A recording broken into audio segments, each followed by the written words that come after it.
Dans cette vidéo, je vais vous présenter 4 différentes façons de parcourir vos objets JavaScript afin de récupérer les différentes clés de vos objets et aussi les différentes valeurs qui sont associées à ces clés.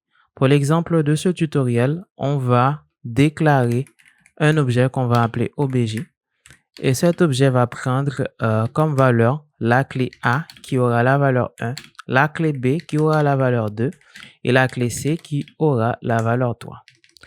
Alors, la première façon de parcourir un objet JavaScript, c'est d'utiliser un boucle for in. Alors, pour faire un boucle for in, il faut utiliser le mot-clé for. Ensuite, on déclare une variable. On va appeler cette variable key. Cette variable va représenter les différentes clés de notre objet. C'est-à-dire qu'en parcourant notre tableau avec un boucle for in qui va prendre comme valeur A, B et C. Ensuite, ce qu'il faut utiliser, c'est le mot-clé in.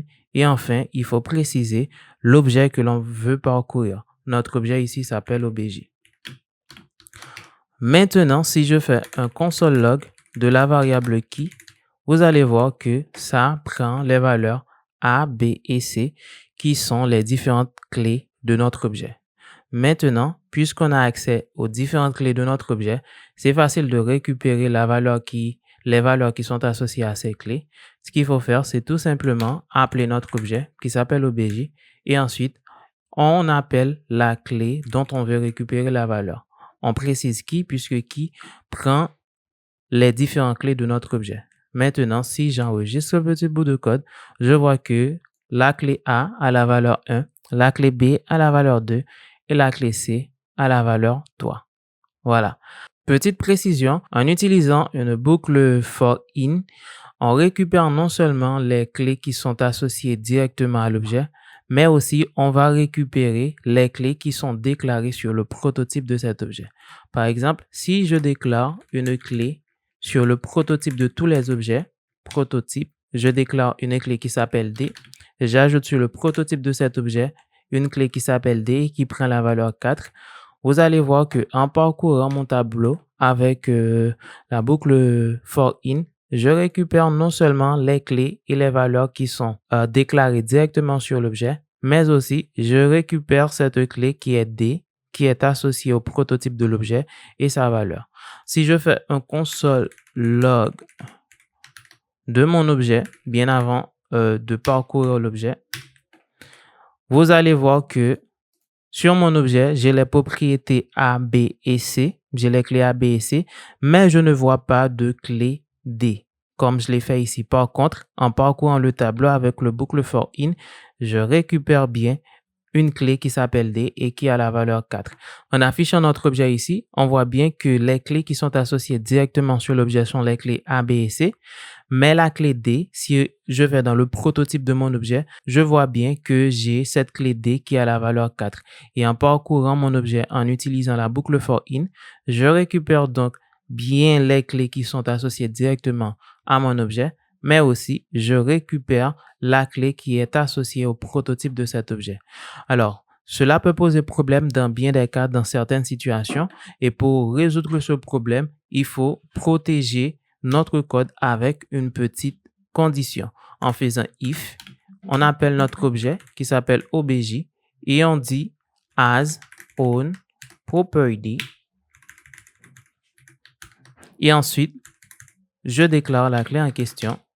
Alors, cette petite condition me permet de dire que vérifie si la clé en question est associée directement à mon objet et non au prototype de l'objet.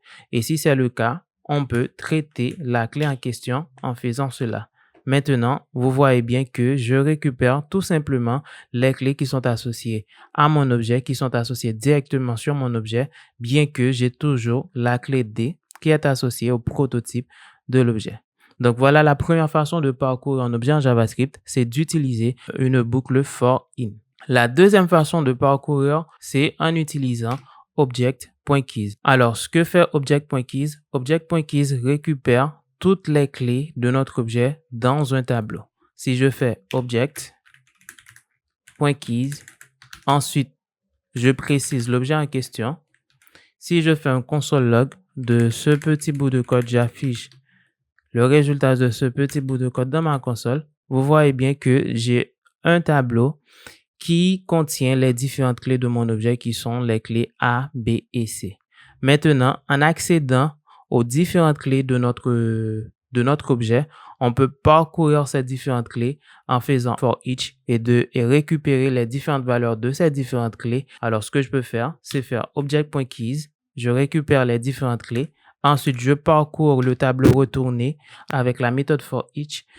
Je passe une variable qui s'appelle keys et ensuite, je déclare une fonction et ici, je peux faire un console log de key.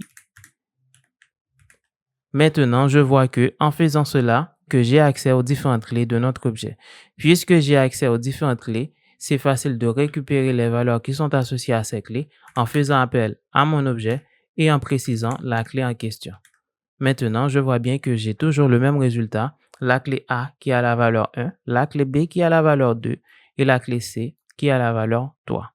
Voilà la deuxième façon de parcourir un objet en JavaScript. La troisième façon de parcourir un objet en JavaScript ressemble un petit peu à object.keys, c'est en utilisant object.values. Object.values. Ensuite, je précise l'objet en question, obj. Si j'affiche ce petit bout de code dans ma console, vous allez voir que object.values récupère non pas les clés, mais plutôt les valeurs, les différentes valeurs des différentes clés. Donc, je fais un console log de ce petit bout de code. Je vois que ça me retourne un tableau qui contient les valeurs des différentes clés, c'est-à-dire 1 qui représente la valeur de A, 2 qui représente la valeur de la clé B et 3 qui représente la valeur de la clé C. Maintenant, puisque j'ai accès aux différentes valeurs des différentes clés dans un tableau, je peux tout simplement parcourir le tableau retourné par object.values avec le for each et récupérer séparément ces différentes valeurs. Alors, ce que je peux faire, je peux prendre ce petit bout de code qui est object.values qui va retourner ce petit tableau. Ensuite, je peux parcourir ce tableau avec la méthode for each. Je passe une variable en paramètre, ensuite une fonction. Et là, je peux faire un console log des différentes valeurs retournées qui est value. Et voilà, je récupère séparément les différentes valeurs des différentes clés. C'est la troisième méthode. Enfin, la dernière façon de parcourir un objet et de récupérer les différentes clés et les différentes valeurs, c'est d'utiliser object.entries. Alors, object.entries s'utilise de la même façon. On fait object.entries. Ensuite, on précise l'objet en question qui est dans notre cas obj.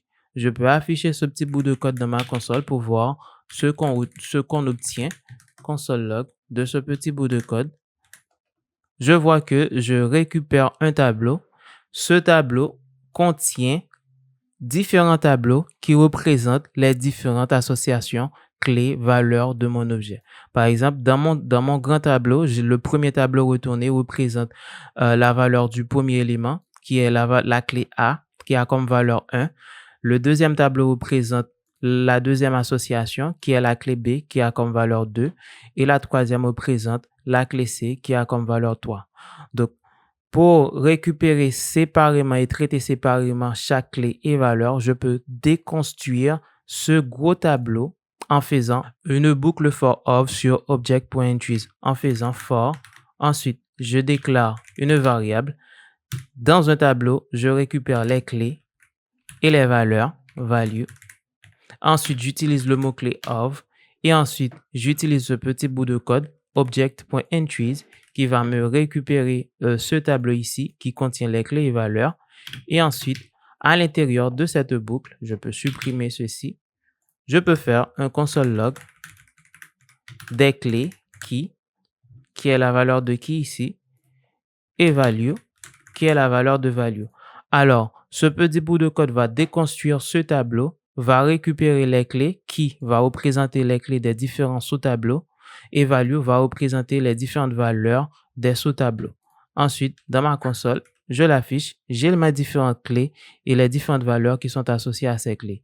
Je pense que ce petit bout de code paraît un petit peu compliqué. Donc, si certains d'entre vous, si vous n'avez pas compris ce petit bout de code, vous pouvez laisser un petit commentaire et je vous ferai une petite vidéo là-dessus. Donc voilà les 4 différentes façons de parcourir un objet en JavaScript. J'espère que cette petite vidéo vous aura été utile. Si vous avez des questions, n'hésitez pas à les laisser dans la section des commentaires et je vous dis à bientôt.